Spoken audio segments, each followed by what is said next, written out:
باللہ من الشیطان الرجیم بسم اللہ الرحمن الرحیم الصلاۃ والسلام علیکہ یا سیدی یا رسول اللہ الصلاۃ والسلام علیکہ یا حبیب اللہ۔ آج میں آپ کو جو وظائف دینے لگا ہوں وہ اسیب کے بارے میں، سائے کے بارے میں۔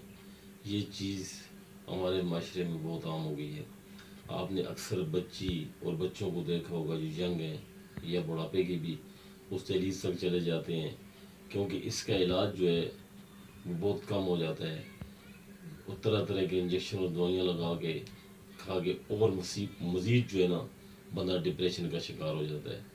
اب یہ اسیب یا سایہ ہے کیا چیز؟ اس کا ڈائریکٹ تعلق جو ہے وہ دماغ کے ساتھ ہوتا ہے۔ یہ دماغ کو جا کے اٹیک کرتا ہے۔ یہ اس کی ایک وجہ تو یہ ہوتی ہے کہ جب خون کے اندر مٹھاس کم ہو جاتی ہے اور نمکیات زیادہ ہو جاتے ہیں تو انسان کا دماغ جو ہے وہ خلیے جو ہے وہ جناب کام کرنا چھوڑ دیتے ہیں اور اس کو طرح طرح کی چیزیں نظر آنا شروع ہو جاتی ہیں، جو چیزیں اس نے عام زندگی میں نہیں دیکھی ہوتی۔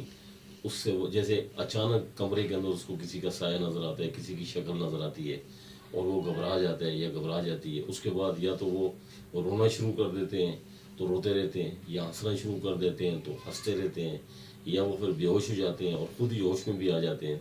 اس طرح کی کیفیت اس مریض کی ہو جاتی ہے۔ اب اس میں یہ بھی ہوتا ہے کہ کچھ ایسی روحیں جو کہ بھٹکی ہوئی ہوتی ہیں تو وہ ایسے آدمی کو خالی جگہ، ایسے دماغ کو فوراً جکڑ بھی لیتی ہیں اور پھر یہ مرض بڑھتا رہتا ہے۔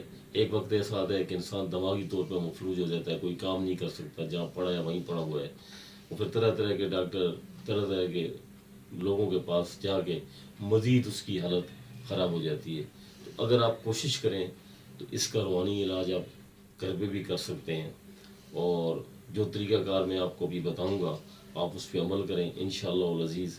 آپ میری ویڈیو کو آخر تک ضرور دیکھیے گا، کیونکہ اگر آپ بیچ میں چھوڑ دیں گے تو آپ کو بات سمجھ میں نہیں آئے گی۔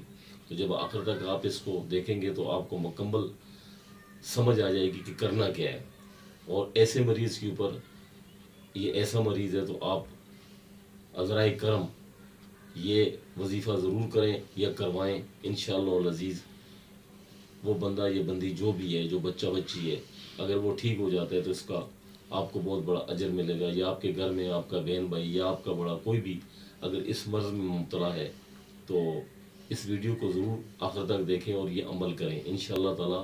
آپ کو اس سے فائدہ حاصل ہوگا۔ اب آپ نے کرنا یہ ہے کہ میں یہ آپ کو 4 مقرر فرشتوں کے نام بتا رہا ہوں، یہ آپ کی اسکرین پر بھی لکھے ہوئے آ جائیں گے۔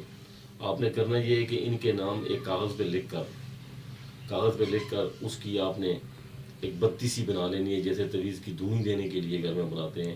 اور پاک صاف روئی لے کے، یا تو آپ سرسوں کا تیل لے لیں یا زیتون کا تیل لے لیں اور اس کا مٹی کا دیا بنائیں۔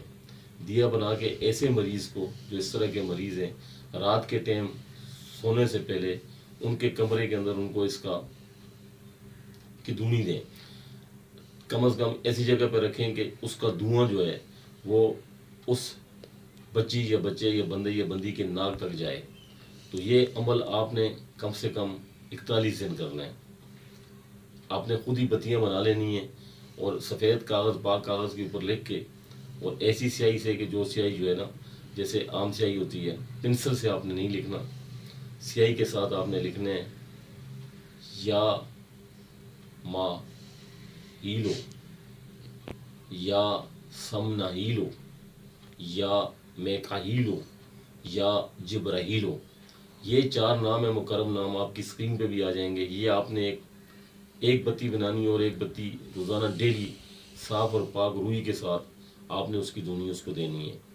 اس کے بعد آپ نے صبح سویرے قل هو اللہ احد، اعوذ باللہ من الشیطان الرجیم، بسم اللہ الرحمن الرحیم پڑھ کے، اول و آخر 3 بار درود پڑھ کے، قل هو اللہ احد اللہ الصمد لم یلد ولم یولد ولم یکن له کفوا احد، 7 دفعہ پڑھ کر پانی پہ دم کر کے اس مریض کو آپ نے پلانا ہے۔ یہ عمل آپ نے 7 دن کرنا ہے انشاءاللہ العزیز۔ آپ دیکھیں گے کہ سایہ اور اسیب کا اثر والا مریض جو ہے، جس کا دماغ سے بہت گہرا تعلق ہوتا ہے، وہ انشاءاللہ العزیز آہستہ آہستہ آپ دیکھیں گے کہ بالکل ٹھیک ہوتا جائے گا۔ اللہ تعالیٰ سب بیماروں کو شفا دے۔ فی امان اللہ۔